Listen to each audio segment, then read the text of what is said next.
Сәлеметсіңдер ме 9-шы сынып оқушылары? Бүгін біз 5-те 7-ші жаттығуды орындаймыз. Видеоның соңына дейін қарап, лайк басып отырыңыздар. Ал бастайық. Бірінші есепте су айдынына тас тастағанда толқындар пайда болады. Ол 15 секундта 6 рет жоғары көтеріледі және төмен түседі дейді. Екі өркешінің арасында 40 см қашықтық болса, жылдамдығы қандай? Жерде бізде 40 см-ді метрге айналдырамыз. Ол 0,4 метрді береді. Енді жылдамдықтың формуласы бойынша жылдамдық табу үшін біз толқын ұзындығын жиілікке, периодқа бөлеміз. Енді қарайық, мына жерде периодты табу үшін бірінші біз уақытты n-ге бөлуіміз керек. Уақыт бізде 15 секунд болып тұр. 15 секундты 6-ға бөлеміз деген сөз. 2,5 секунд береді. Енді жылдамдықтың формуласына мәндерін қоямыз. Толқын ұзындығы 0,4 метр. Оны 2,5-ге бөлеміз.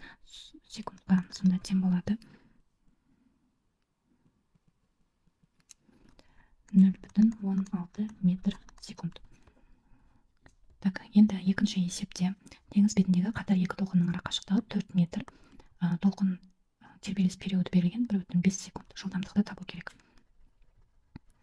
Жылдамдықтың формуласы бойынша толқын ұзындығын периодқа бөлеміз. Яғни 4-ті 1,5 секундқа бөлеміз. Тең болады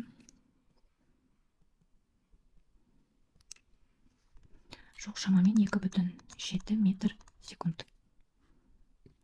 Енді үшінші есепте жылдамдық берілген. Серпімді жіпті бойлай 20 метр секунд жылдамдықпен көлденең толқын таралады дейді. Яғни жылдамдығы 20 метр секунд. Тербеліс периоды 0,5 секунд. Толқын ұзындығын табуымыз керек.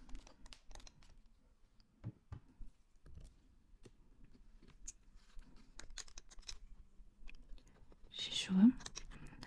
Толқын ұзындығын табу үшін жылдамдықты периодқа көбейтеміз. Яғни 20 метр секундты 0,5 секундқа көбейтеміз. Сонда 10 метр қалады.